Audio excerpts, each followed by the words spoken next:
Amados, ¿cómo están el día de hoy? Shabbat Shalom. El Eterno sea bendiciéndolos en cada uno de sus hogares. Estamos en este día estudiando la porción Tetzaveh. ¿Qué significa mandarás? Esta porción abarca de, abarca de Éxodo, capítulo 27, verso 20 al capítulo 30, verso 10. Es la parashá número 20, Tetzaveh. ¿Ven? Bueno, los temas de esta porción son el aceite de las lámparas, las vestiduras sacerdotales, la consagración de Aarón y sus hijos, las ofrendas diarias y el altar de incienso. Estos son los temas que podemos ver en esta parasha. En cada una de sus casitas podemos estudiar a profundidad lo que son cada tema, saber aprendizajes que nos pueden dar en nuestras vidas, eventos proféticos, también cosas de las que podemos relacionar en la vida de nuestro don Yeshua. Toda la Torá se trata de Yeshua, así que bueno, estos son los temas de la porción.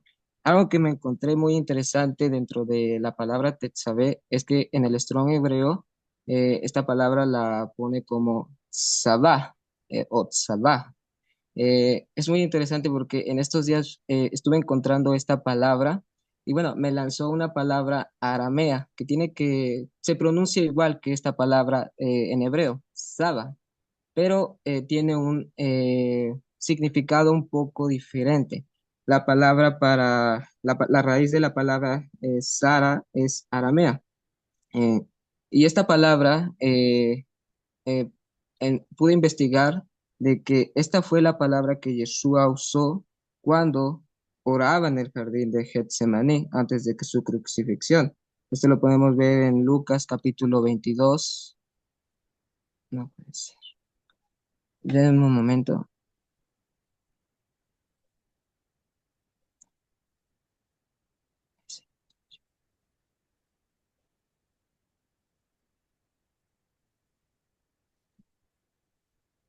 Bueno, esto lo podemos ver en Lucas capítulo 22, verso 42. No sé si recuerdan cuando Jesús estaba orando, Padre, que no sea mi voluntad sino la tuya. Y es que voluntad en griego nos lo traduce como délemo. Esa es la palabra en griego que se usó en la palabra voluntad. Pero sabemos que Yeshua también hablaba arameo. Y esta palabra voluntad o disposición, eh, esta palabra la traducen como sebi abba. Esa es la palabra. Y esta palabra es la raíz de la palabra saba, la que vemos aquí en la pantalla. Saba es una palabra que significa estar deleitado o placer. ¿Qué nos quiere decir esta palabra? El significado de esta palabra en arameo, saba, estar deleitado o placer. Y es que si lo podemos ver de esta forma, Yeshua, cuando le dice al Padre, sabemos que Yeshua, en el momento de cuando estaba en agonía, oró al Padre en Getsemaní, pero bueno, cuando dijo, Padre, que no se haga mi voluntad, sino la tuya, eh, bueno, resumiendo esa palabra, podemos entenderlo como Padre, que se haga lo que es preciado a tus ojos o lo que te deleita. Y es que podemos ver en la oración de Yeshua una oración que es de sumisión, que es de obediencia a la voluntad del Eterno. Y podemos verlo de esta manera.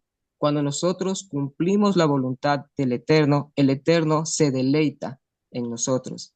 Le da placer en que nosotros le obedezcamos, nos aprueba.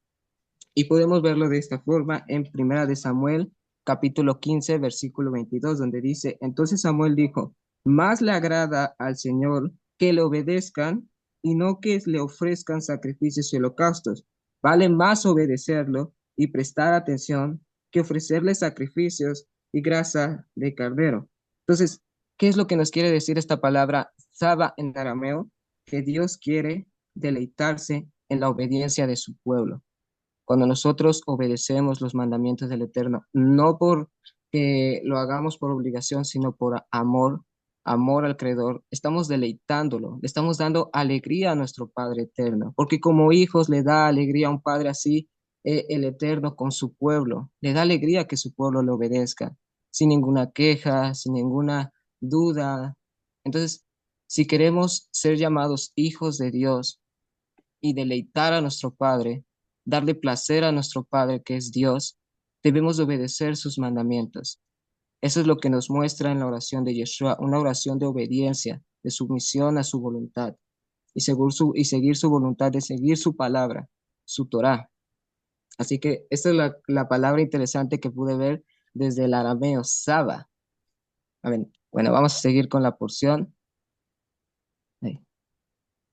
Ahora, vamos a comenzar con el aceite puro. En Éxodo capítulo 27, verso 20 nos dice, y mandarás a los hijos de Israel que te traigan aceite puro de olivas machacadas para el alumbrado, para arder continuamente las lámparas. Eh, sabemos, el proceso del aceite puro de olivas es a través de ser fuertes presiones. Esta imagen que están viendo en pantalla es un mortero. De ahí se extraía el aceite puro de olivas. Una vez que el fruto estaba dentro del mortero, esa piedra pesada la machacaba y lo que salía, el aceite, el primer aceite que salía dentro de ese mortero era el que se usaba era el que se usaba para el encendido de las lámparas. Era el primer aceite, el de mejor calidad. Entonces, podemos ver que la extracción del aceite puro eh, tiene que pasar por un proceso de fuertes presiones para que salga ese fruto precioso para el encendido de las lámparas. Y este proceso del aceite puro a través de presiones, este proceso tiene un gran significado en la vida del creyente. La prensa, el mortero, representa a a las situaciones de tribulación, a las situaciones de aflicciones. Las situaciones de aflicción o tribulaciones lo podemos ver como un lugar donde también se manifiesta el corazón, donde se ven reflejados los frutos del Espíritu Santo. Entonces, cuando nosotros somos probados, así como a través de fuertes presiones, así como el aceite, dentro de nosotros se manifiesta nuestro ser, qué en verdad hay dentro de nosotros. Si nuestro camino es alineado a la palabra de Dios, si la estamos leyendo si la estamos leyendo, estudiando y el Eterno nos pasa por esa prensa, vamos a ver si verdaderamente estamos leyendo y aplicando, estudiando y aplicando lo que leemos en la palabra. Es a través de la prensa que se puede ver quiénes son los hijos del Eterno.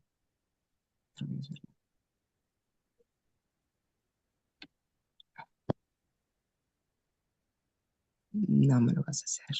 A ver, de un momento.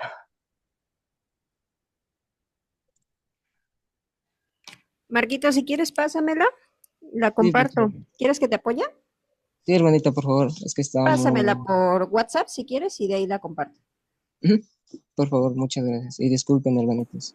Mientras les canto. Shabbat Shalom. Apúrate, Marco. Shabbat Apúrate, por Shalom. favor. Shabbat, Órale, Marquito. Shabbat Shalom. Marco, por favor, ya Shabbat mándala, Shalom. mándala. Espérate, ¿está hablando cosa seria? No, ya no. Shabbat Shalom. Shabbat Shalom. Shabbat Shalom. ¿Cómo les ha ido, amados, a ustedes en la semana?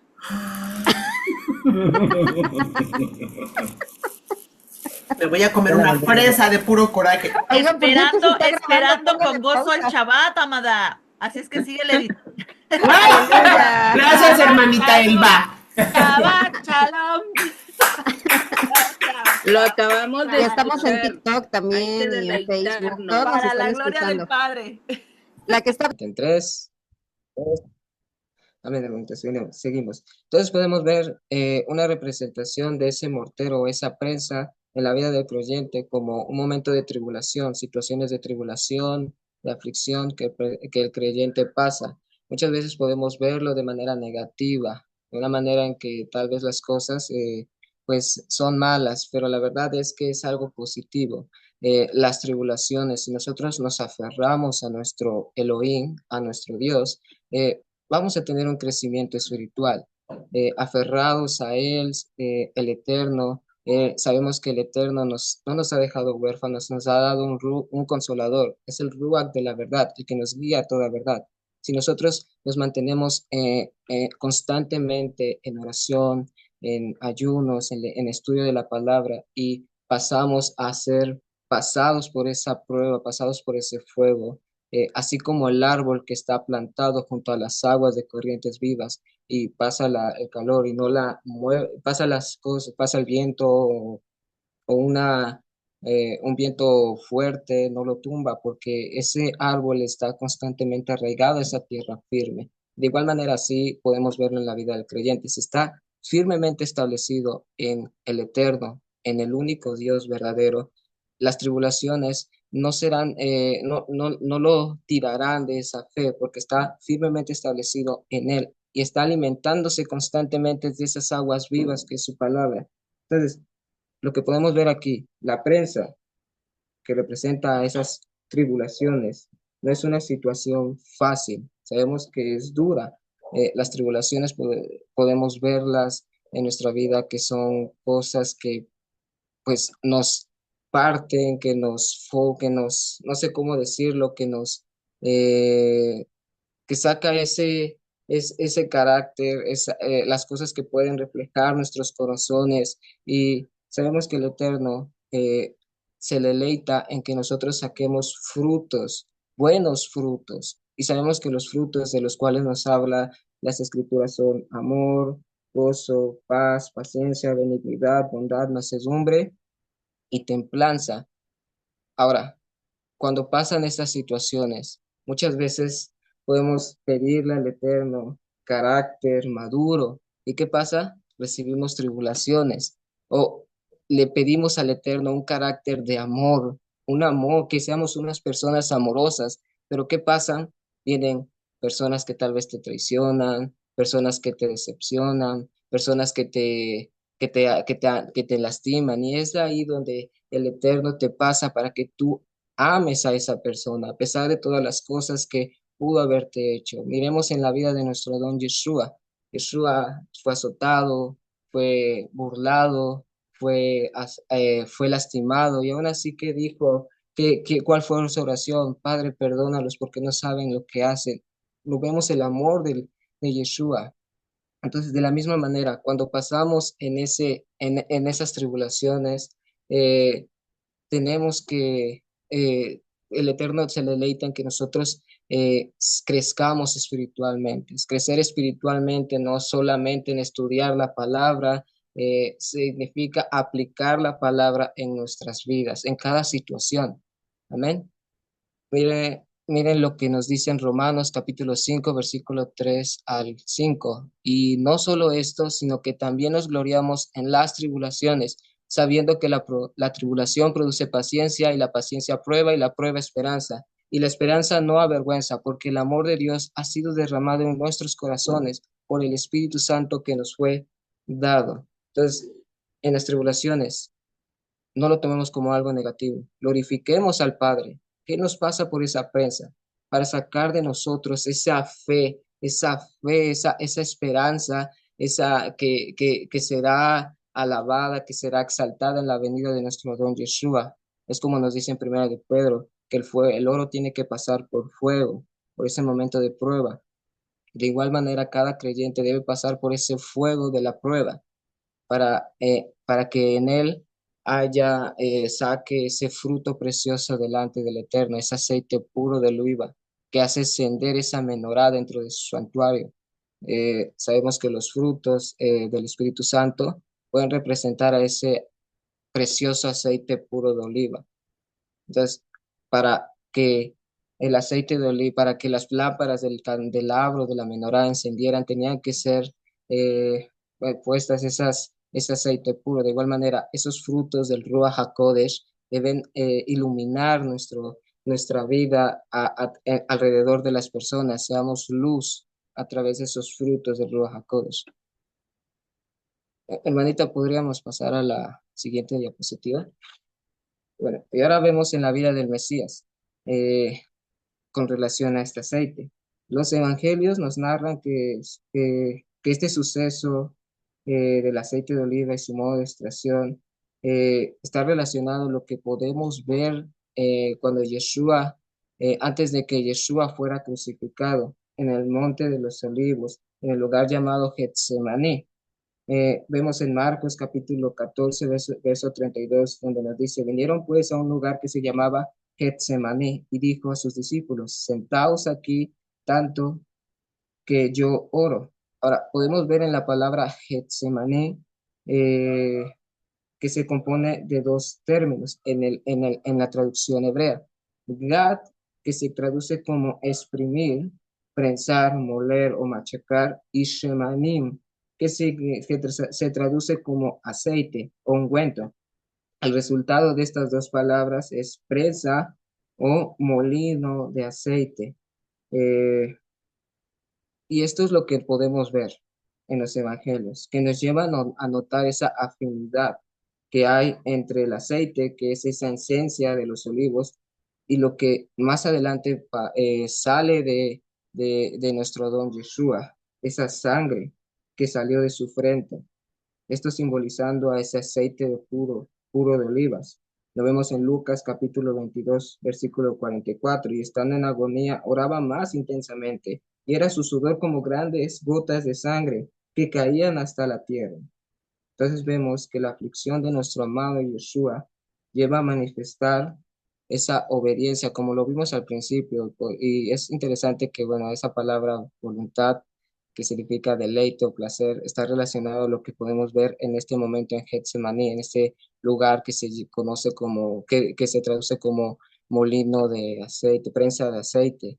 Eh, y es lo y en Lucas capítulo 22, versículo 44, nos dice, cuando llegó a aquel lugar les dijo, orad para que no entréis en tentación, y se apartó de ellos a distancia, como de un tiro de piedra, y puesto de rodillas, oró diciendo, Padre, si quieres, pasa de mí esta copa, pero que no se haga mi voluntad, sino la tuya. Esto nos muestra que en la aflicción de nuestro don Yeshua, ese momento de que estaba siendo prensado simbólicamente, él manifestó esa obediencia, él manifestó esta sumisión al Padre, ese fruto de obediencia. Y de esta forma también podemos ver que los pecados del mundo, tus pecados, mis pecados, los pecados de todo el mundo, oprimían de tal forma a nuestro don Yeshua que hasta su sangre, su esencia salía de él. Y esto simbólicamente lo podemos ver también en una profecía que vemos en Isaías capítulo 53, verso 5, donde nos dice, mas herido fue por nuestras rebeliones, molido por nuestros pecados, el castigo de nuestro paz fue sobre él y por su llagua fuimos nosotros curados. Entonces, en este momento, en Getsemaní, que se llama prensa de olivos, Yeshua estaba siendo prensado, estaba siendo exprimido para sacar de él ese hermoso aceite puro, ese fruto hermoso delante del Eterno. Y sabemos que el proceso es difícil, el proceso fue difícil en nuestro don Yeshua. Nosotros no somos mayores que nuestro don Yeshua. El siervo no es mayor que su amo. Si él padeció, nosotros también vamos a padecer y vamos a ser probados de igual manera. Vamos a ser probados en cada una de las tribulaciones. Y si somos dignos de hallar esa fe, de hallar en nosotros lo que el Eterno quiere ver, que son esos frutos de obediencia, frutos de arrepentimiento también, el Eterno nos va a probar, así como lo mostró a través de nuestro Adón Yeshua. Entonces, si Él padeció, nosotros también vamos a padecer. ¿Es duro el proceso? Por supuesto que sí, pero sabemos que el camino hacia el reino de los cielos, sabemos que es un camino difícil, pero la esperanza es tan grande, hermanos, que no se compara a todas las cosas que tal vez pueda pasar el creyente, estas tribulaciones que azotan gravemente al creyente. No será comparada a esa gloria venidera que vendrá cuando Yeshua reine. Amén. Entonces, ahora que vemos que Yeshua simbólicamente sacó de él ese aceite puro, ese fruto hermoso. Vemos entonces que Yeshua también nos dice que es la luz del mundo. Y tal como la menorá del tabernáculo se alineaba con el aceite puro, así también la sangre preciosa de nuestro don Yeshua dio vida a su iglesia para que ella también fuera luz. Vemos algo que podemos ver en Apocalipsis, donde nos dice que los 7 candeleros o la menorá que había visto Juan eran las 7 iglesias.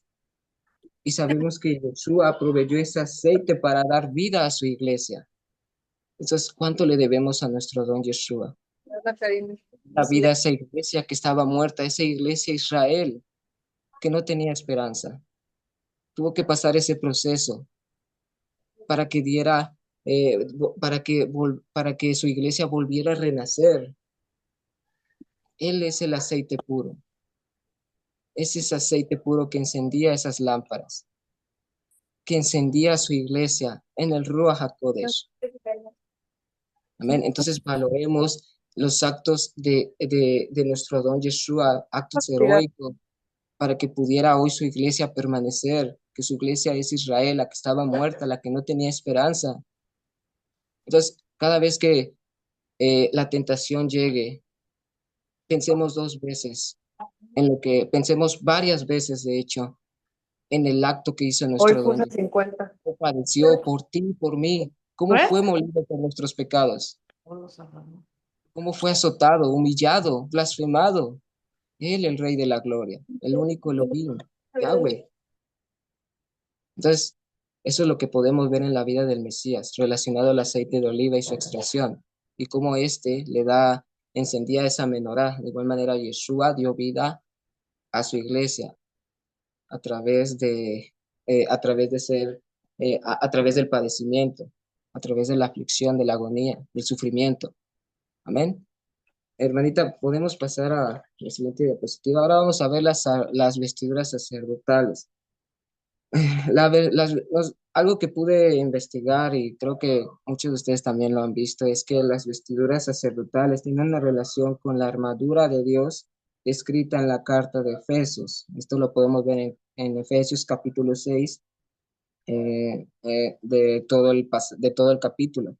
En todo el capítulo nos relata esta armadura de Dios. Y cuando Pablo dice, pónganse la armadura de Dios, no se refería a la armadura de los soldados romanos, como se nos ha enseñado, sino a las vestimentas sacerdotales que apuntaban al Mesías y su obra redentora, como nos lo dice aquí, en cada detalle, vestimenta de esplendor, adoración y gloria.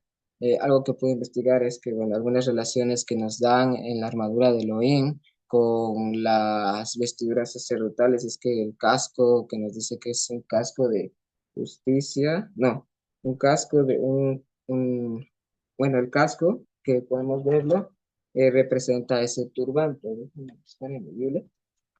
Ahí está. Ujú. Bueno,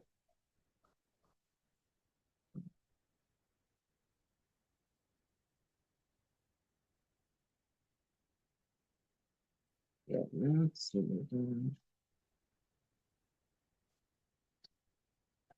ese es capítulo 6. ¿Alguien me puede leer? Si alguien lo tiene y me ayuda. Efesios capítulo 6. Aquí está, ya lo encontré antes. Nos dice Efesios capítulo 6. Dice, vestidos de toda armadura de Dios para que podáis estar firmes contra las asechanzas del maligno, porque no tenemos lucha contra sangre y carne, sino contra principados, contra potestades, contra los gobernantes de las tinieblas de este siglo, contra huestes espirituales de maldad en las regiones celestiales. Por tanto, tomad la armadura de Dios para que podáis resistir en el día malo y habiendo acabado todo, estad firmes. Estad pues firmes, ceñidos de vuestros lomos con la verdad y vestidos con la coraza de justicia, y calzados los pies con el apresto del evangelio. Sobre todo, tomad el escudo de la fe, con que podéis apagar todos los dardos del fuego del maligno. Y tomad el yelmo, eso es lo que decía, que representaba ese turbante del sacerdote, el yelmo de salvación y la espada del Espíritu, que es la palabra de Dios. Entonces, ¿qué nos muestra aquí? Que la armadura que, tanto la armadura que nos describe en Efesios como las vestiduras sacerdotales, podemos ver que las palabras de Pablo nos dice que nos las pongamos para para estar firmes contra las acechanzas del maligno. ¿Cómo ustedes pueden pensar, cómo podemos estar firmes ante las acechanzas del maligno si no vivimos en santidad? Si no hay santidad dentro de nuestras vidas. No podemos luchar contra el pecado o seguir firmes si no estamos en obediencia a los mandamientos del Eterno. Las tentaciones llegan, las tentaciones provienen del maligno, pero si nosotros no vivimos un estilo de vida en santidad, esas acechanzas del maligno nos van a tirar fácilmente. Y vivir en santidad es vivir de acuerdo a los mandamientos del Eterno, ser apartados, kadosh. Entonces, algo que podemos ver es que si queremos estar firmes ante las acechanzas del maligno, debemos de vivir en santidad, guardar los mandamientos, guardar sus santas convocaciones, el Shabbat, guardar también las cosas de las cuales el Eterno dijo que pongamos por obra porque Él nos santifica. Entonces, cuando viene la tentación, eh, que nos dice aquí que son las acechanzas del maligno y tenemos que resistir a ellas, de alguna manera podemos ver esto, que como la parábola de nuestro don Yeshua, que la casa que se cimienta bajo la arena y pasa una tormenta, la tira fácilmente. Esa piedra, esa roca, esa arena representa un estilo de vida en que nosotros decidimos cómo llevarla. Nosotros creemos tener la razón de vivir conforme a lo que nuestro corazón dicte, pero aquella casa que se mantiene firme porque está cimentada sobre la roca es aquella persona que está cimentada bajo los mandamientos del Eterno, bajo la roca eterna, bajo la Torah viviente, Yeshua. Entonces, si no queremos ser derribados, ¿qué nos dice Yeshua? Que aquellos que obedecen y aquellos que escuchan y obedecen son comparados a esa casa que sigue firme a pesar de las tempestades, a pesar de los fuertes vientos, sigue firme porque está establecido bajo la roca. Entonces, de esta manera podemos ver, escuchar y obedecer, vivir en santidad, eso es lo que significa, escuchar y obedecer al Eterno como hijos amados. Entonces, eso es lo que podemos ver. Ahora, el sumo sacerdote era un mediador entre Dios y el pueblo, por lo tanto, en medio del pueblo el sacerdote tenía que tener un nivel de santidad más alto. Y no solamente el sumo sacerdote, sino también el pueblo. El pueblo también se le exige santidad, se le pide que viva en santidad, guardando sus mandamientos, apartándose del mal, apartándose de la idolatría, apartándose de la fornicación, de todas estas cosas que contaminan el alma. Entonces, hermanita, ¿podríamos pasar a la siguiente? Ahora, vamos a ver el pectoral eh, y las sombreras del efod. Esa imagen es lo que podemos ver. Las dos flechitas que apuntan hacia abajo son esas dos sombreras. Esas dos sombreras tenían una piedra de onicé en un lado del hombro y otra piedra de onicé en el otro hombro. Y dentro de estas piedras estaban escritos en una piedra 6 nombres de los hijos de Israel y en la otra 6 nombres de los hijos de Israel. Y lo que vemos más abajito es el pectoral del juicio, que en ella habían 12 piedras con los 12 nombres de los hijos de Israel separados cada una. Entonces vemos que en esta parashá, en esta porción, nos relata que el pectoral estaba fijado en el corazón del sumo sacerdote. Ese pectoral que estaban en ella las 12 piedras con los 12 nombres de los hijos de Israel. Y podemos verlo de esta manera, que el Eterno lleva a Israel, a cada una de las tribus en su corazón. Vemos que en este pectoral no solamente está la tribu de Judá o solamente una tribu o la tribu de Benjamín en solitario, está cada una de las tribus de Israel nombradas: Rubén, Leví, Judá, Simeón, Neptalí, Gad, Aser, Benjamín, José, y bueno, las 12 tribus de Israel. Y vemos que también nos dice que este pectoral era en memorial delante del Eterno. Entonces podemos ver que el Eterno lleva a Israel en su memoria. Y esto lo podemos comprobar en la Nueva Jerusalén. En la Nueva Jerusalén habían 12 puertas con los 12 nombres de los hijos de Israel. El Eterno no se ha olvidado de ninguna de ninguna de las tribus de Israel, ninguno de los hijos de Jacob. Él los tiene presente en su memoria. Entonces, y ahora que nosotros conocemos nuestra identidad, podemos ver que el Eterno nos ha hecho parte de este pueblo. Eh, Tal vez sabemos que las tribus, que 10 tribus de Israel fueron esparcidas de entre todas las naciones y al mezclarse entre las naciones perdieron su identidad. Pero vemos profecías donde el Eterno hará volver a esas 10 tribus perdidas de los hijos de Israel. Y aquellas también, esas dos tribus que quedaron, que hoy permanecen, que hoy es el pueblo judío, Judá y Benjamín, pero sabemos que no todo Judá y todo Benjamín, también parte de ellos también se perdieron cuando fueron los exilios, fue el exilio de Babilonia y ahora también el de Roma, cuando los asediaron y los expulsaron de su tierra. Y lo vemos tan presente en las escrituras de aquellas tribus perdidas que hasta Santiago nos los dice, y Santiago podemos verlo en su salutación, donde él llama a las 12 tribus que están dispersas. Entonces, decir que las tribus, 10 tribus de Israel o las tribus perdidas son un engaño, tal vez es una falacia, tal vez no sé, tal vez no sé qué muchos dicen. Podemos ver lo que en el Nuevo Testamento Santiago se dirige a ellas, aquellas dispersas, las 12 tribus de Israel. Entonces, el Eterno tiene muy presente a Israel. En toda la escritura podemos ver a las promesas del Eterno hacia Israel, como primero empezó con Abraham, Isaac, luego Jacob, que más adelante fue Israel, luego las 12 tribus, los 12 hijos de Jacob, que se convirtieron en tribus. Entonces, el Eterno ha elegido un pueblo para traer de vuelta, digamos, para cumplir su propósito de que el hombre habitara nuevamente con Dios. Sabemos que el hombre se separó de Dios por su pecado. Y este pueblo Israel fue ese plan que el Eterno tiene en mente para volver a esa relación del hombre con Dios que se perdió en el jardín del Edén.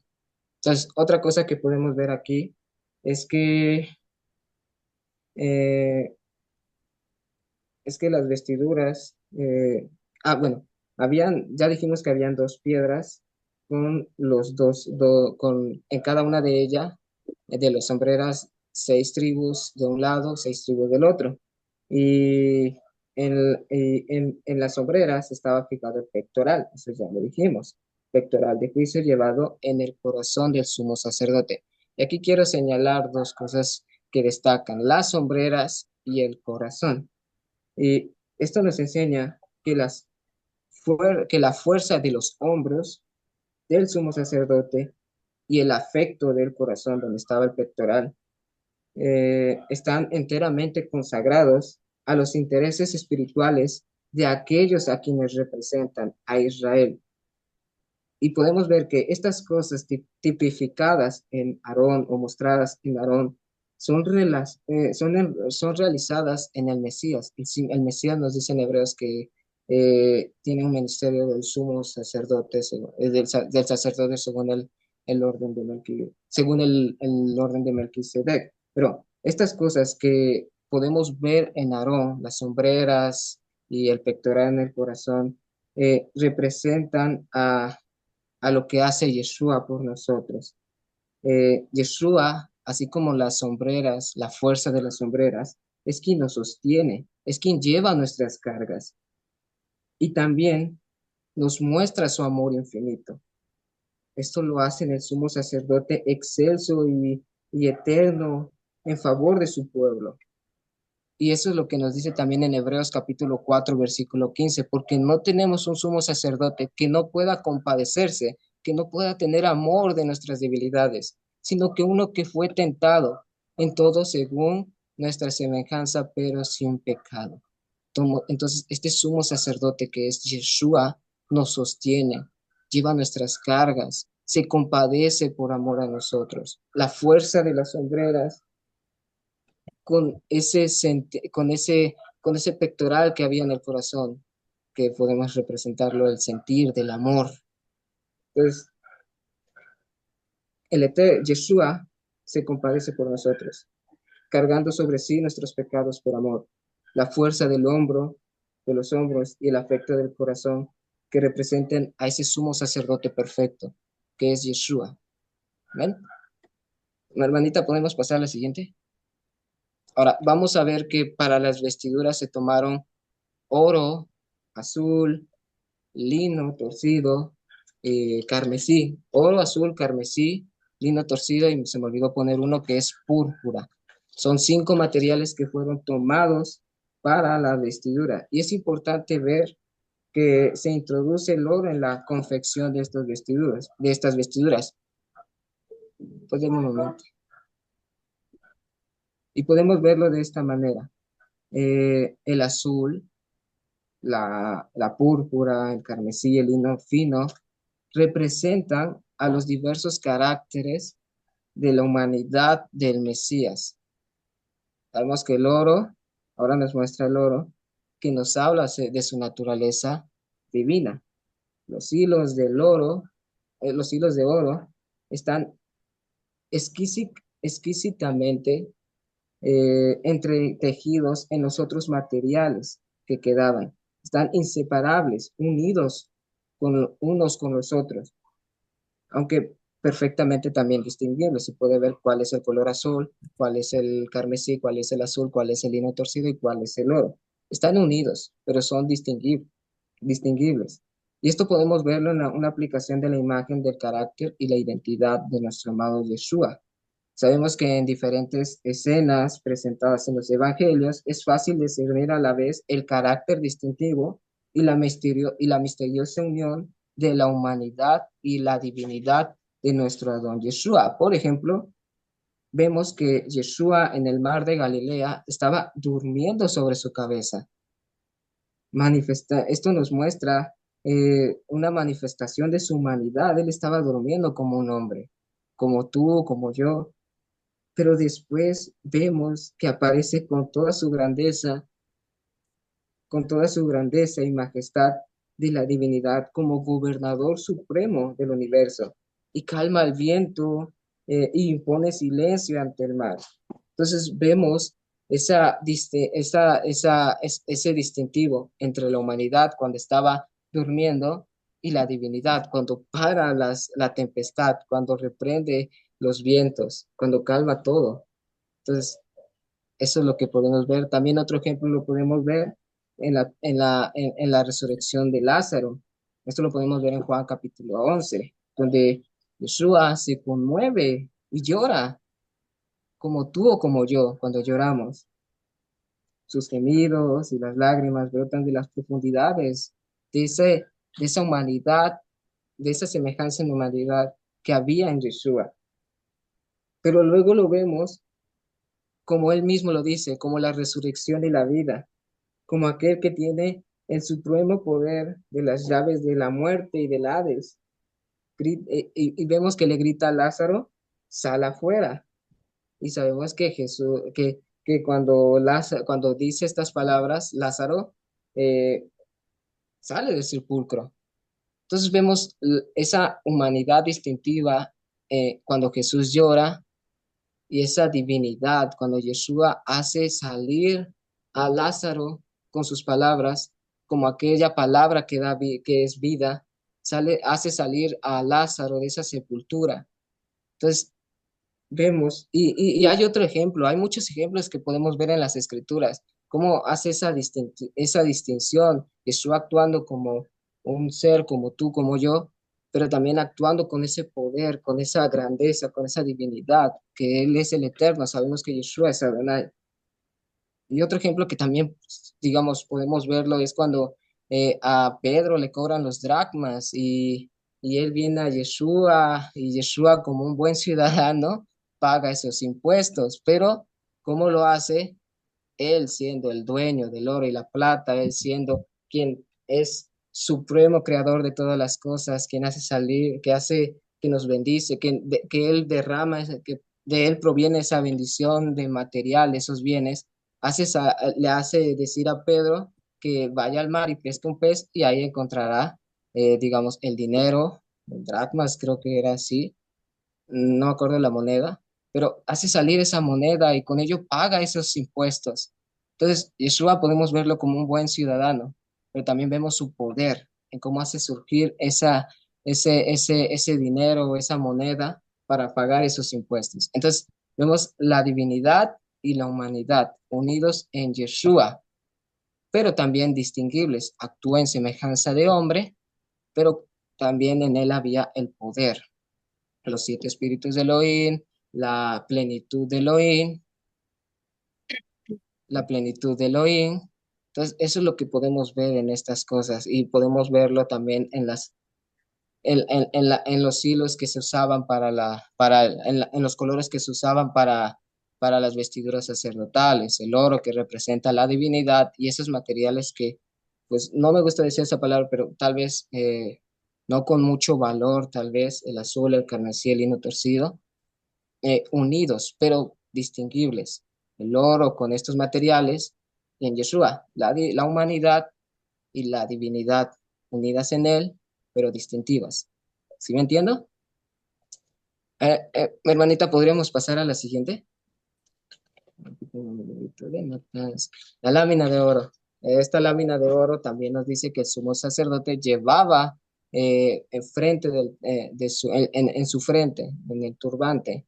Eh, Podemos verlo en Éxodo capítulo 28, versículo 36. Harás además una lámina de oro fino y grabarás en ella como grabadura de sello, santidad a Yud Hei Vav Hei.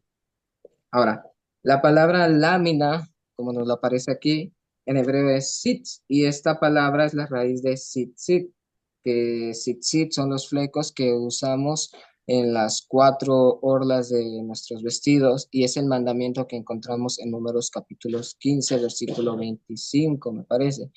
Este mandamiento es muy importante que lo llevemos a la práctica, ya que nos recuerdan los mandamientos del Eterno. Pero así como el sumo sacerdote eh, llevaba esa lámina en su frente que tenía la grabadura de santidad Adonai, él llevaba esto nos muestra que lo llevaba para recordar, o bueno, podemos verlo para recordar al sumo sacerdote su posición en medio del pueblo y sus deberes que eran santificados al servicio del Eterno y debe de comportarse según las.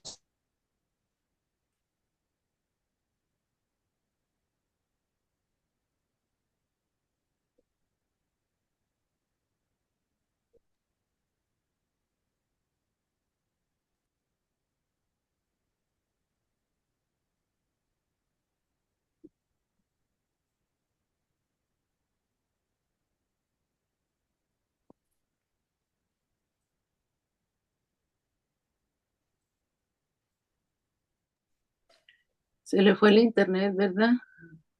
eh, Podemos ver entonces que el sumo sacerdote llevaba esta lámina como recordatorio de su posición, de sus deberes, que estaba santificado al servicio del Eterno y debía comportarse según a sus responsabilidades. Y de igual forma, no solamente el sumo sacerdote, como lo había dicho antes, también el pueblo tenía que llevar una vida en santidad. Y de igual forma que, así como el sumo sacerdote llevaba esa lámina con la grabadura de santidad Adonai, nosotros llevamos esos sit que nos recuerdan nuestro deber hacia el Eterno, ante el Eterno, como un pueblo santo que tiene la responsabilidad o que se nos ha dado esos mandamientos para para guardarlos. Los tzitzit son una señal visible como un pueblo santo, esa señal visible, fácil de identificar que nosotros somos, que somos hijos de Israel y que el Eterno nos ha dado esas promesas, esos pactos. Entonces, eso es lo que nos recuerda. De un momento nada más.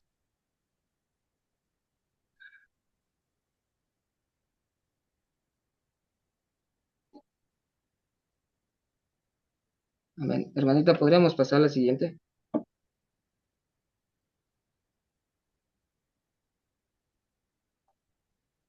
las campanillas y las granadillas. Esto es de una información que, bueno, lo pude ver, que creo que está, que cada uno, pues yo sé que conoce, pero me gustó este estudio, ¿no? Acerca de las campanillas y las granadillas, ¿no? Eh, ¿Dónde iban estas granadillas y estas campanillas? Iban en el manto en el efod, el manto, abajo de ese manto, en las orlas del manto, ese que llevaba una granadilla, luego una campanilla, y luego otra vez una granadilla, y otra vez otra campanilla, una granadilla y una campanilla. Eran alternos, o sea, tenía que cubrir toda la orla del manto. ¿Qué implica tener estas campanillas y estas granadillas? Sabemos que la granadilla es un fruto. ¿Ya está? Las granadillas son un fruto. Y en la carta de Pablo a los Corintios, donde nos va a hablar sobre los frutos y sobre los dones, y ok, es interesante ver que él habla del amor y va a decir que el amor, si no va acompañado adecuadamente a esos dones espirituales, puede verse como el címbalo que retiene, es decir, como un sonido de campanilla, un sonido de campana. Y esto podemos verlo representado, digamos, en lo que quiere decirnos estas campanillas y estas granadillas alternas, ¿no? Que la campanilla debe ir con el fruto. Así también lo que decimos, lo que hablamos, lo que hacemos, debe ir acompañado con un fruto. Nuestra vida espiritual debe ser un equilibrio. Debemos acompañar nuestras vestiduras espirituales, esas vestiduras espirituales que ahora el Eterno nos da, con lo que sonamos, con lo que hablamos, con lo que decimos, con los frutos. Y nos dice en Primera de Corintios que el fruto más importante es el amor. Y nos dicen, de nada sirve, si yo hablara en idioma angelicales, en lenguas angelicales, y no tengo amor, nada soy. Así también como tal vez, aquel que sabe todo de la Torá, que conoce toda la Torá, pero si no tiene amor dentro de él, nada es. O si nosotros, o también como nos dice Pablo aquí en esta carta, ¿no? Que si yo diera todos mis bienes y no tengo amor, nada soy. Entonces, tenemos que tenemos que demostrar en lo que sonamos, en lo que mostramos con el fruto, un fruto de fe, un fruto de amor, que es lo que nos dice aquí en Pablo. eh, lo que enseñamos y ponerlo en práctica con amor. Y el amor es muy importante porque incluso en Juan nos habla mucho del amor, que es el fruto que Pablo considera mayor entre la fe y no me acuerdo del otro, pero es el amor que lleva digamos, que se exalta más. Y Juan también nos habla del amor como Dios es amor, que nos amemos los unos a los otros, que aquel que aborreciera a su hermano está en tinieblas, sino habita, eh, digamos, el amor de Dios en él. Entonces, el amor es un, es un fruto muy importante que debe de llevar dentro del creyente. Y ya dijimos, si decimos conocer la Torá, no llevamos amor, nada es la macedumbre. Muchas gracias, hermanita Edith. Entonces, debemos hacer sonar. Tal vez muchos tengan muchos dones espirituales, como, digamos, dones, como dice, aquí nos muestra en Pablo acerca de dones de profecías, todo ello, pero es importante ver que no solamente entendamos que con estas cosas, digamos, vamos a demostrar más ante el Eterno. El Eterno quiere que nosotros tengamos amor dentro de nuestros corazones, fe, mansedumbre. Nada sirve, como dije antes, si hacemos cosas que a la vista de los hombres parecieran, digamos, grandes, pero dentro de nuestro corazón, que es el lugar donde el Eterno escudriña, y en el que él desea, se deleita que haya esa disposición de amor, fe, de mansedumbre. Si no lo hay dentro de nuestros corazones, nada vamos a hacer delante de Él. Por ejemplo, hablemos de la fe. ¿Hallará fe cuando venga Yeshua a la tierra? Muchos hoy en día están predicando de la palabra, están, están haciendo, digamos, cosas, ¿no? Eh, digamos, eh, hoy podemos verlo también en cada congregación, ¿no? Un estilo de música que cantan, que exaltan, que hasta se ve esa vibra, ¿no? Que encendida ahí, pero ¿qué hay dentro de los corazones, ¿no? No solamente es cantar adoraciones bonitas, sino tener ese amor, esos frutos dentro de nuestros corazones. Y eso es lo que nos muestra, eso es lo que nos quiere mostrar aquí en las vestiduras, esas campanillas y esas granadillas, que van juntas, no van solamente las granadillas, el fruto, no va solamente las campanillas, van unidas, alternas, una con la otra, los frutos con lo que hablamos, con lo que decimos, con lo que hacemos. Amén. Entonces, hermanita, podríamos pasar a la siguiente, la consagración de Aarón. Ahora para la consagración se tenía que tomar un becerro sin defecto como ofrenda por el pecado y dos carneros. El primero era para holocaustos, el segundo para ofrenda mecida y ofrenda de paz. Y también tenían que traer panes sin levadura. Eh, los sacrificios que, pues, si lo han leído, está en el capítulo 29. Estos sacrificios muy bien los cumplió Yeshua en su vida. Como sumo sacerdote presentó esos sacrificios en su cuerpo. El sacrificio por el pecado, al cargar sobre sí nuestros pecados y puesto en el madero como sacrificio, su entrega total en la cruz, como ese holocausto, esa entrega de obediencia, de sumisión, y aquel sacrificio que fue mecido y elevado para nuestra reconciliación con el Eterno como sacrificios de paz, de reconciliación. Y ahora también en los panes sin levadura podemos ver esa simbología como Yeshua, que vivió su vida sin ningún acto de corrupción, como esa levadura, ¿no? Que representa el pecado y también a la corrupción. Entonces, todos estos sacrificios muy bien los representa nuestro don Yeshua. Él los padeció, él los ofreció en sí mismo, en su propia carne, como sumo sacerdote. ¿Ven? Y eso es lo que también nos dicen Hebreos. ¿Podemos pasar a la siguiente hermanita? Ahora, vamos a ver un poco de las ofrendas, ¿no? Nos dice que en la ofrenda por el pecado, y quisiera que pudieran buscarlo en su Biblia. Eh, Deme un momento. Es en Éxodo capítulo 29, para poder entenderlo, ¿no? Éxodo capítulo 29, versículo eh, 10 al 12, al, al 13. Dice que en la ofrenda por el pecado, una vez puestas las manos del sumo sacerdote y sus hijos sobre el becerro para sacrificio, solo se quemaban las partes internas en el altar, los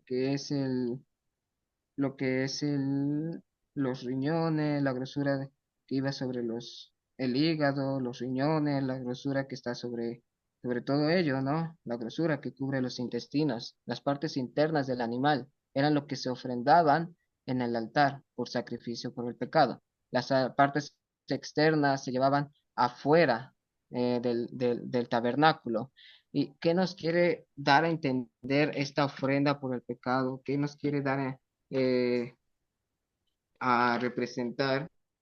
Y es que en la ofrenda por el pecado, una vez puesta las manos, digo, en la ofrenda por el pecado, eh, debe purificarse la parte interna del hombre, el corazón, que es el interior de la persona. Esto debe ser quemado. Digamos, el pecado debe purificarse en el corazón. Todos esos deseos pecaminosos deben ser entregados en el altar por ofrenda por pecado. Eso es lo que quiero dar a entender, ¿no? Se ofrecían las partes internas del becerro sobre el altar y las partes exteriores no se ofrendaban, se sacaban afuera. Así también El hombre debe poner sobre el altar lo que hay dentro, esos deseos pecaminosos en el altar. Lujuria, eh, lengua maliciosa, rencor, eh, eh, eh, la desobediencia. Todas estas cosas se deben entregar en el altar. El corazón debe ser purificado del pecado. Eso es lo que podemos entender de la ofrenda por el pecado. Quiere el Eterno que quememos sobre el altar todos esos deseos pecaminosos. Vemos que la raíz del pecado el pecado proviene del corazón, del hombre. El corazón entonces debe ser purificado, debe purificarse de todo pecado. Eso es lo que nos enseña la ofrenda por el pecado. Entonces, después vemos en el holocausto, ¿no? O la ofrenda quemada, que animalito era el carnero. Nos dice que este animalito, el carnero, debía cortarse en partes y ser quemado el animal completamente. Y esta ofrenda simboliza bien a la entrega total del hombre, en el servicio a Dios, en el servicio del Eterno. La entrega total significa hacer las cosas para Dios, con pasión, con dedicación y sin ninguna excusa o sin ningún desánimo. Negarte a ti mismo. Todas estas, y algo que podemos ver en este holocausto que se partían partes al animal, es que también para que sea un holocausto de olor grato, un holocausto que le dé placer al Eterno, debe ser en situaciones no solamente buenas, sino también en situaciones difíciles. En las situaciones difíciles vamos a ver verdaderamente si nuestra entrega al Eterno es total. En las situaciones fáciles bien podríamos hacer las cosas bien, con dedicación, todo bonito, ¿no? Porque estamos bien. Pero en las situaciones difíciles, cuando la carne está débil, cuando puede haber desánimos, pues puede mostrarse si verdaderamente adoramos al Eterno, así como en los momentos buenos, o nos caemos, cabizbamos, tropezamos. Una entrega total requiere que nosotros estemos en situaciones de quebranto, así como el animal era partido. En las situaciones donde hay quebranto en nuestras vidas, ahí se debe mostrar la adoración genuina, esa entrega total, ese holocausto. Entonces, eso es lo que nos puede enseñar lo que es el holocausto. Ser quebrantados y a través del quebranto manifestar esa adoración genuina. No solamente en las situaciones buenas, en las situaciones, digamos, donde todo parece, donde está perfecto todo, sino también en las situaciones difíciles, situaciones de tribulación. Entonces, hoy en día puedes analizar en tu vida, ¿de verdad estás haciendo una entrega total al Eterno? Cuando piensas que adoras al Eterno, que te entregas al Eterno, que obedeces al Eterno, así como en las situaciones buenas, así también en las situaciones difíciles, o te quejas, murmuras, no haces las cosas igual, no dedicas un día al Eterno igual como lo haces en los buenos tiempos. El Eterno quiere que el Eterno nos prueba para manifestar si nuestro amor es sincero hacia Él, si hacemos las cosas hacia Él, si actuamos en los buenos tiempos, así también como en los malos. Entonces, el holocausto es la entrega total, pero requerimos ser quebrantados para que ese holocausto, esa entrega total sea de fragancia, sea de olor grato hacia el Eterno. Amén. Y ahora podemos verlo en el carnero de la consagración, que era el segundo carnero, pero también el tercer animalito que se ofrendaba para la consagración de Aarón y sus hijos. Un detalle importante sobre esta ceremonia de ordenación era que la sangre del carnero se aplicaba sobre la oreja del sacerdote. ¿Sí, en línea? Así. En la oreja del sacerdote como señal de que éste solo escucharía la palabra del Señor. También se aplicaba sobre el dedo del pulgar, que podía representar de la mano derecha, que podía representar como señal de que cumpliría sus deberes como sacerdote. Y por último, sobre el dedo pulgar, del pie derecho como símbolo de que caminaría en los senderos de justicia, en los senderos del Eterno, en los caminos del Eterno. Hay varias interpretaciones acerca de por qué se ponía la sangre en el lóbulo de la oreja, en el pulgar derecho de la mano y en el pulgar derecho del pie, pero podemos verlo de esta forma. Eh, Cuando ponía la sangre en el lóbulo, podía representar ese oído que escucha, ¿no? Y hoy en día, pues podemos ver y analizamos qué es lo que entra por nuestro oído. Nuestro oído, así como todas las partes, todos nuestros miembros deben de ser apartados, deben de ser santos. Eh, ¿Qué es lo que estamos dejando entrar en nuestro oído? Ya que en todas nuestras partes debemos ser santos, que es lo que entra en nuestros oídos. Eh, y por voluntad propia metemos a nuestros oídos, digamos, tal vez cosas abominables que no son aceptables delante del Eterno, canciones que son mundanas, eh, chismes tal vez que entra por nuestros oídos, qué cosas estamos dejando entrar en nuestros miembros del oído, ¿no? Nuestros oídos deben escuchar la palabra de Dios. ¿Para qué? Para ponerla por obra. Así también en el dedo pulgar de la mano. El dedo pulgar de la mano representa la fuerza del trabajo.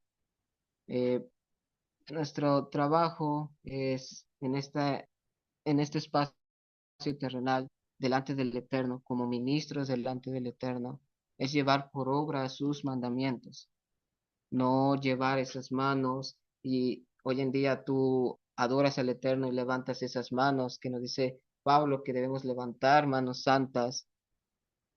Tus manos están actuando conforme a la voluntad del Eterno. Estás en verdad levantando manos santas, apartadas del mal, de la iniquidad, o tú o llevas todos esos pecados y con hipocresía levantas esas manos hoy en día en adoración al Eterno.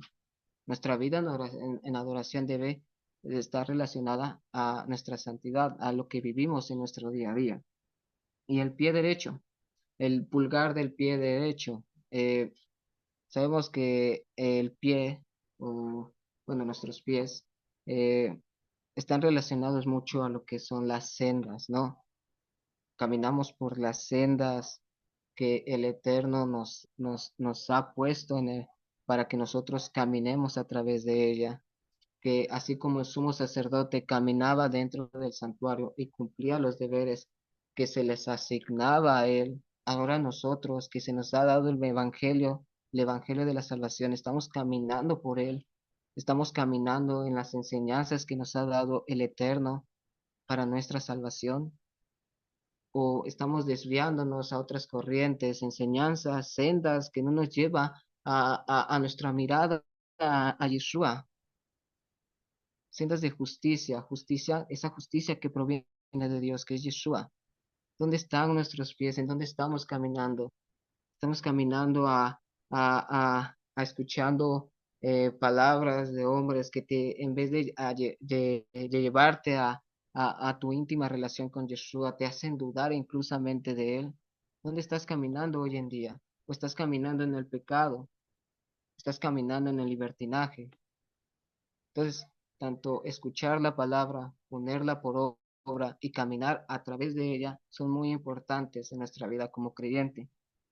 Amén.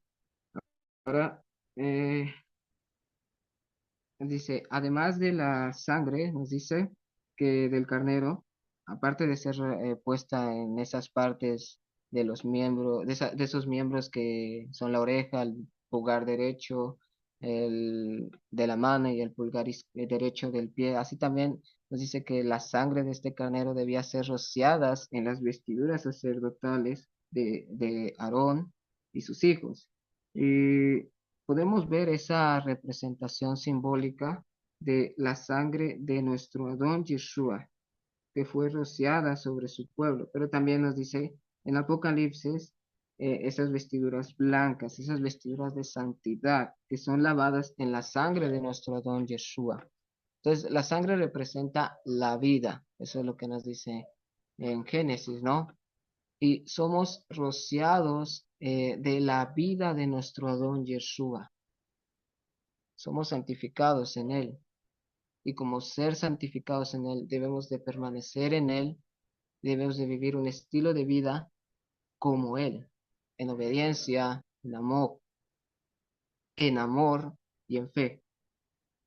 ¿Ven? Entonces, vale la pena darlo todo por Él, así como Él lo dio como Él dio todo por nosotros, que nos ofrezcamos en sacrificio, como ofrendas, como sacrificio vivo. Eso es lo que nos quiere representar esa ofrenda, la ofrenda por el pecado, a poner sobre el altar todo ese deseo pecaminoso, así como las partes internas eran ofrecidas sobre el altar.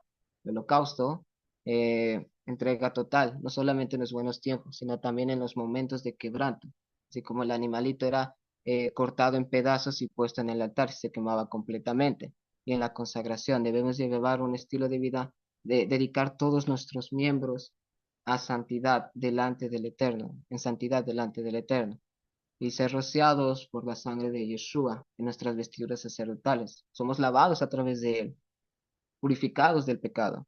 Teníamos trapos de inmundicia, éramos vestidos de todo trapo de inmundicia, de pecado. En la sangre de Yeshua somos purificados, limpiados. Entonces, ahora que somos purificados, debemos de vivir un estilo de vida en santidad de acuerdo a los mandamientos del Eterno.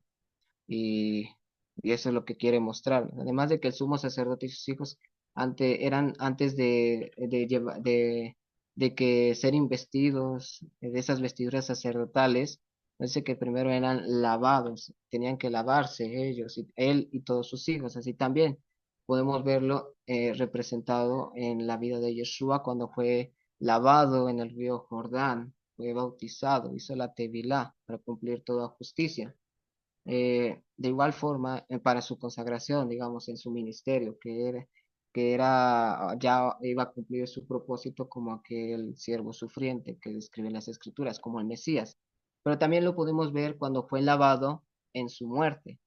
De alguna manera podemos ver también el agua representada en la muerte, y esto también lo vemos en el diluvio, cómo murió, cómo la tierra fue purificada a través de agua.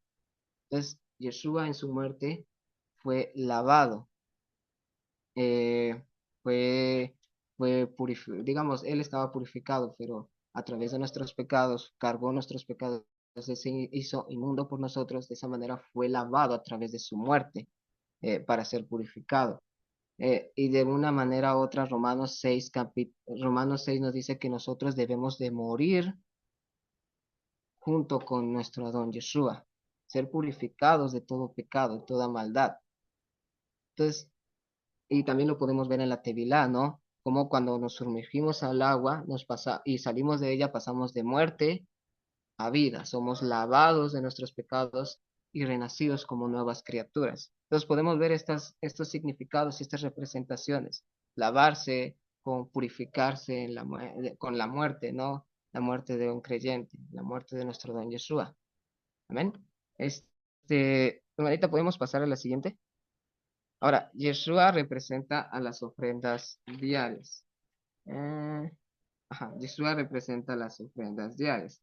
Dice que hay algo muy interesante aquí, y es que en las ofrendas diarias, que ahorita las vamos a ver, el encendido de las lámparas, que ya los vimos, y el quemar incienso, que lo vamos a ver más adelante, son tres servicios que se hacían continuamente en el santuario, día, en la mañana y en la tarde.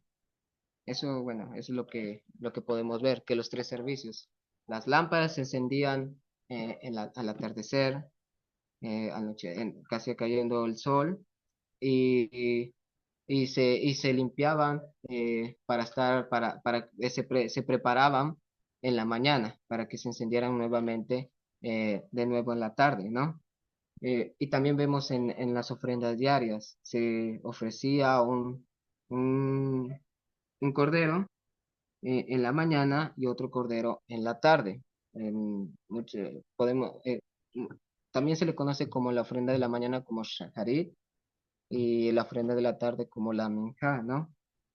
Bueno, y el incienso, que lo vamos a ver más adelante, ¿no? Estas se encendían cuando era preparadas las lámparas para la menorá, se encendía el incienso y también cuando se encendían entre las tardes, también se encendía el incienso. Entonces, son tres servicios que se hacían constantemente en el santuario, mañana y entre las tardes. Pero en la ofrenda diaria, que también se conoce como la ofrenda tamid, que significa constante, porque eran todos los días que se ofrecían, no nomás eran los días de fiesta, sino era todos los días en el santuario, de mañana y de tarde. Y en estos dos tiempos, podemos verlos, que el Talmud, lo que podemos aprender de él también, que significa constancia, ser constantes en las cosas que hacemos para el Eterno. Pero eso lo vamos a ver un poquito más adelante. Eh, Aquí el título le puse que Yeshua representa las ofrendas diarias, las ofrendas Tamid, donde dos corderos de un año de cada día continuamente, uno por la mañana y otro entre atardeceres, era ofrecido en el altar. Por lo tanto, cada día las ofrendas comenzaban con el sacrificio del cordero por la mañana y terminaba con el sacrificio entre atardeceres. Y en la época de Yeshua, del segundo templo, el cordero nos dice que el cordero de la mañana se ofrecía a la hora tercera y el cordero de la tarde se ofrecía a la hora novena. La hora tercera, haciendo cálculos, según como lo contaban los romanos, el primer tiempo era a las 6 de la mañana, de 6 a 7 de la mañana. A las 8 era la hora segunda y a las 9 de la mañana era la hora tercera. Y haciendo cálculos, entonces de las 6, 7, 8 hora segunda, 9 hora tercera, 10 hora cuarta, 11 hora quinta, 12 hora sexta, 1 de la tarde era la hora séptima, hora octava era las 2 de la tarde y la hora tercera, la hora novena, la hora tercera, la hora novena, perdón, era a las 3 de la tarde. Entonces podemos ver que en la ofrenda en la mañana era a las 9 de la mañana y en la ofrenda que se dedicaba entre atardeceres era la hora novena que era a las 3 de la tarde. Y es impresionante ver que Yeshua fue crucificado a la hora tercera, el momento en que se ofrecía la ofrenda de la mañana, la ofrenda de Sheharim, y murió a la hora novena, en el momento de la ofrenda de la tarde, en la minjá. Entonces vemos esta representación en que Yeshua representa esas ofrendas diarias. Yeshua fue crucificado en el momento de la ofrenda de la mañana, a la hora tercera, y entregó su espíritu eh, en la hora novena, que es a las 3 de la tarde, cuando se ofrecía la ofrenda entre atardeceres. ¿Alguien me podría leer el versículo de Marcos capítulo 15 versículo 25? Está aquí.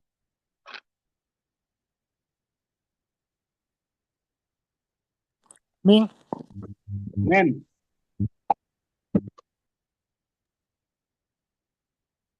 Quien sea, hermanitos. Marcos 15:25. Era la hora tercera cuando le crucificaron. Exacto. La hora tercera, la hora que se ofrecía el cordero por la mañana. ¿Y me podría leer el versículo de abajo, mi hermanito? Mateo 7:46. Cerca de la hora novena, Jesús clamó a gran voz diciendo, Elí, Elí, lama sabactani. Esto es, Dios mío, ¿por qué me has desamparado? Entonces podemos ver que ahora, más adelante, pasando un poquito de tiempo, ya la hora novena, Yeshua entregó su espíritu en el momento de la ofrenda de la tarde, del cordero entre atardeceres. Entonces, vemos esa representación de Yeshua en las ofrendas diarias, en la ofrenda en la tercera hora, en la hora tercera y en la hora novena. Y es impresionante, ¿no? O sea, Yeshua crucificado en la hora tercera, en la ofrenda por la mañana, y Yeshua entregando el Espíritu a la hora novena, en la hora en que se ofrecía el Cordero entre atardeceres. Es muy bonito, ¿no? O sea, Yeshua en las ofrendas diarias. Hoy en día, ¿podríamos pasar a la siguiente, hermanita? Hoy en día no hay templo. De manera simbólica y recordando que el servicio que se hacía durante la mañana y durante entre atardeceres, se ofrecen exaltaciones de nuestros labios, levantando manos santas en santidad, como nos dice en Pablo, apartadas del mal, sin ira ni contiendas delante de Adonai. Entonces, se ofrecen hoy en día exaltaciones, porque nos dice en Salmos, capítulo eh, Salmos capítulo 141, verso 2. Suba mi oración delante de ti como incienso, el servicio que se hacía en el altar de oro. El don de mis manos como la ofrenda de la tarde, que era la ofrenda diaria, no parte de la ofrenda diaria, el segundo cordero que se ofrecía en la tarde.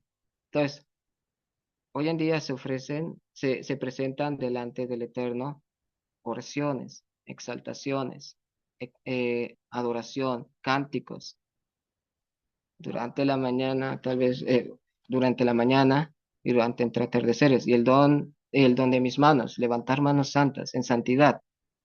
Entonces, eso es lo que podemos decir que en la actualidad se presenta delante del Eterno.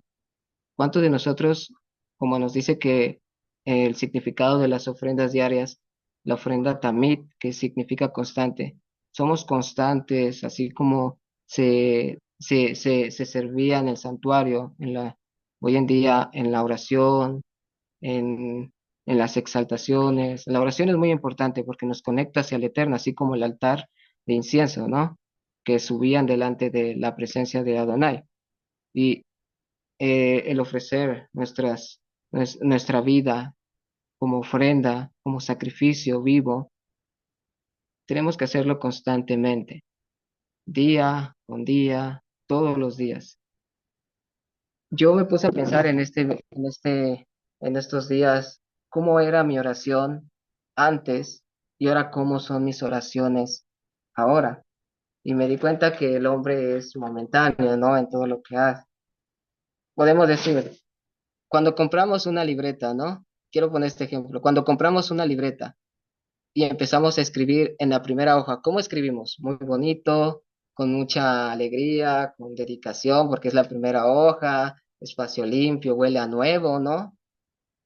Pero pasando, no sé, ya 10 hojas, 20 hojas, ya nos aburrimos y empezamos a escribir garabatos dentro de, pues lo que sea, escribiendo como sea, ¿no? Ya no con bonita letra como lo hacíamos en la primera hoja, ¿no? Cuando empezábamos a escribir dentro de esa libreta. Así también, ¿no? Hoy en día, pues podemos decir, eh, eh, en el primer momento cuando conocimos a Yeshua, orar con dedicación, con motivación, con llevar un estilo de vida en que aquí está el mal, me alejo de él. Aquí hay cosas de las cuales al Eterno no le interesa, el Eterno abomina, me aparto de él. Así éramos. Y cuando hicimos nuestra tevilá también, ¿no? ¿Cómo sentíamos esa alegría? ¿Cómo decíamos, Señor, yo te voy a servir? Hoy es esta muestra de mi tevilá, pero pasando, no sé, un año, ya 2 años, ya 3 años, seguimos y nos analizamos, ¿estamos haciendo las cosas como las hacíamos en el primer momento? Aquí el punto en el santuario es que estas tres cosas se debían de ofrecer todos los días. Y los sacerdotes, ¿qué tenían que hacer? No tenían que hacer las cosas, ya, no tenían que hacer las cosas, digamos, ay, otra vez hacer esto, voy a volver a encender o sea, no era como que, pues, todos los días ya como sea, ofrecer el incienso. Bueno, vamos a encender las lámparas, ay, ya, ya todos los días se hacen eso, vamos a encender nada más tres, ¿no? O encienden de rápido todo, ¿no? O en las ofrendas diarias, ya ponlo como sea, el chiste que le estamos cumpliendo, ¿no? Estamos obedeciendo al Eterno ya por cumplir, ya como sea. Estamos ofreciendo oración, ya no ya como que con tiempo corrido. La oración se le debe dedicar un tiempo en especial, ¿no?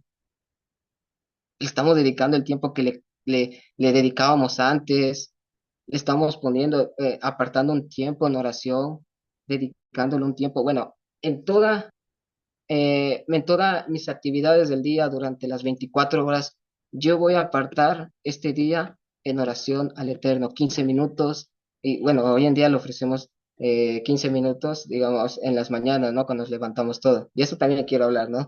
Este, hay que apartar 15 minutos en oración al Eterno, en estar en conexión con el Eterno. ¿Quién lo hizo al principio, no? Y hoy te das cuenta y ¿dónde están esos 15 minutos ajá, 15 minutos o más, o dónde están esos 15 minutos, por lo menos 15 minutos que hacías al principio? ¿Los haces todavía? ¿O te apartas del mal como lo hacías antes? Yo amo al Eterno, me voy a apartar del mal. Ay, bueno, tantito de pecado, o sea, no pasa nada, ¿no? Soy fuerte, firme. Confío en Dios, Dios está conmigo. ¿Cómo hacemos las cosas? Como antes las hacíamos. No por nada nos dice en Apocalipsis que hagamos, que dejamos nuestro primer amor, ¿no? Dejamos de hacer las cosas como lo hacíamos al principio, con amor, con dedicación. Si tú lo estás haciendo, sigues con la misma dedicación que tenías antes, te felicito, de verdad. Es un trabajo constante, se debe de mantener esa firmeza, esa motivación, y tú lo estás haciendo. Pero si no lo estás haciendo, si tu conducta o tu carácter ha cambiado, ¿cómo lo ve el Eterno ahora? ¿Cómo analizas tu vida espiritual? Entonces, en Hebreos capítulo 13, versículo 15 al 16 nos dice, así que ofrezcamos siempre a Elohim por medio de él sacrificios de alabanza, de exaltación, es decir, frutos de labios que confiesen su nombre, y de hacer bien y de ayuda mutua. No os olvidéis porque de estas tales sacrificios agrada a Dios.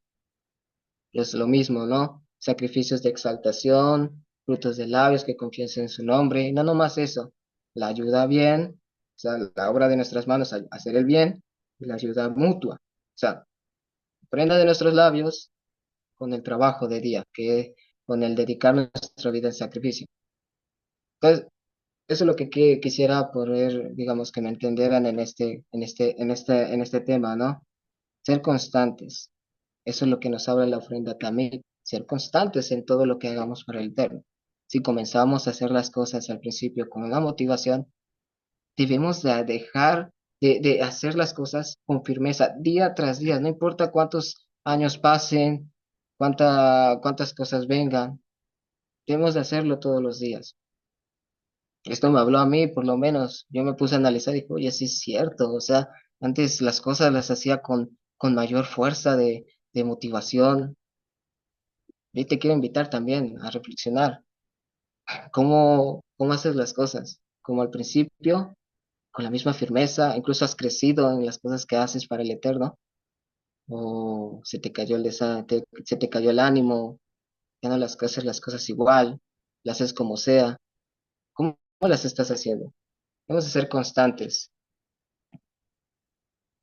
Ahora, hermanita, ¿podríamos pasar a la siguiente? Esa es la última, el altar de incienso. Eh, de momento no voy a tomar.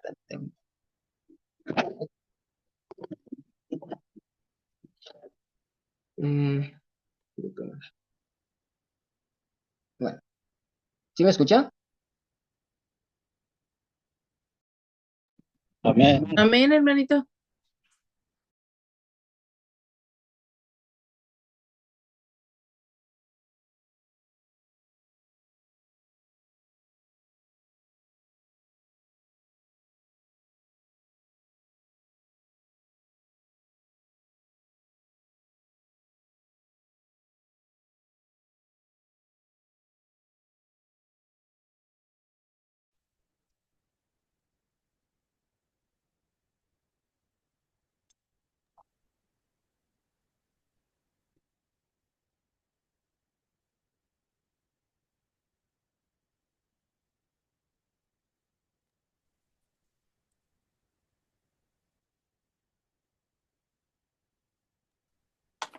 ¿Soy yo o se quedó congelado la hermanita? El altar de incienso o el altar de oro, el altar de incienso o el altar de oro también se conoce como el Ketoret. Eh, Este altar en él se ofrecía incienso, no un incienso extraño, sino un incienso que el Eterno le dijo a Moisés que prepararan una receta, ¿no? Para poder hacer este incienso. Algo que podemos aprender del incienso es que en Apocalipsis nos dice que este incienso representa a las oraciones de los santos.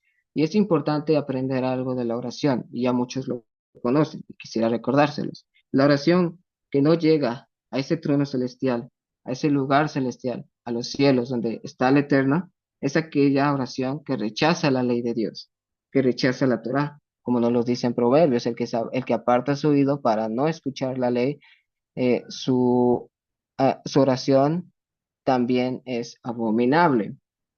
Entonces, aquella persona que rechaza la ley, no solamente con los labios, decir, la ley ya es común, ya no tiene nada de valor, o sea, no se debe cumplir, no solamente rechazar la ley con los labios, sino también en las acciones. Rechazar la ley con nuestras acciones es hacer, es saber hacer lo bueno y no lo hacemos. De esa manera podemos también rechazar la ley de Dios, demostrar a través de nuestras acciones. Cuando sabemos que se debe cumplir sus mandamientos, cuando ya tenemos conocimiento y no lo hacemos. Aquella oración que se presenta delante del Eterno y viene pecado dentro de sí, pecado con rebeldía, esa oración no va a llegar al trono celestial. Entonces, aquella oración que no es recibida es aquella que aparta su oído para no oír la ley. Y también vemos otra cosa en el altar de oro. Y es que en el tabernáculo en sí, tanto en el atrio, en la parte de afuera como en la parte de adentro, habían dos altares. Uno fuera del tabernáculo y otro dentro de él, el altar de bronce, que es donde se hacían los sacrificios, y el altar de oro, que era donde se ofrecía el incienso. El altar de incienso y el altar de oro el altar de incienso o el altar de oro, que es el que vemos aquí, tenía una cornisa alrededor de él, como una tipo corona. Y esto nos muestra algo, una simbología en los roles del Mesías. El altar de bronce puede bien representar al sacrificio de nuestro don Yeshua. Ahí en el altar de bronce se ofrecían sacrificios y podemos ver el altar de bronce y bronce representa la purificación, representa ese sacrificio que purifica, ¿no? El sacrificio de nuestro don Yeshua. Y el altar de oro, que llevaba una cornisa como una tipo corona, bien puede representar a Yeshua coronado de gloria y honra, como nos lo dice en Hebreos, capítulo 2 versículo 9, que nos dice, Hebreos capítulo 2 versículo 9, porque vemos aquel que fue hecho un poco menor que los ángeles, a Yeshua, coronado de gloria y de honra a causa del padecimiento de la muerte, para que por la gracia de Elohim gustase la muerte por todos. Entonces, Yeshua, ese altar de bronce representa a los padecimientos de nuestro Mesías, al sacrificio de nuestro Mesías, a la muerte que él recibió por nuestros pecados. Y el altar de oro bien puede representar a Yeshua ahora coronado de gloria y honra cuando resucitó. Entonces vemos estas dos cosas, el bronce y el oro, purificación, sacrificio, y en el altar de oro, oro y gloria y hermosura. Son cosas, digamos, sorprendentes, ¿no? Bonitas de ver. Entonces, eso es lo que podemos verlo. Amén. Bueno, y esto ha sido la porción de la Torá, hermanitos. Espero que haya sido de edificación. Shabbat Shalom.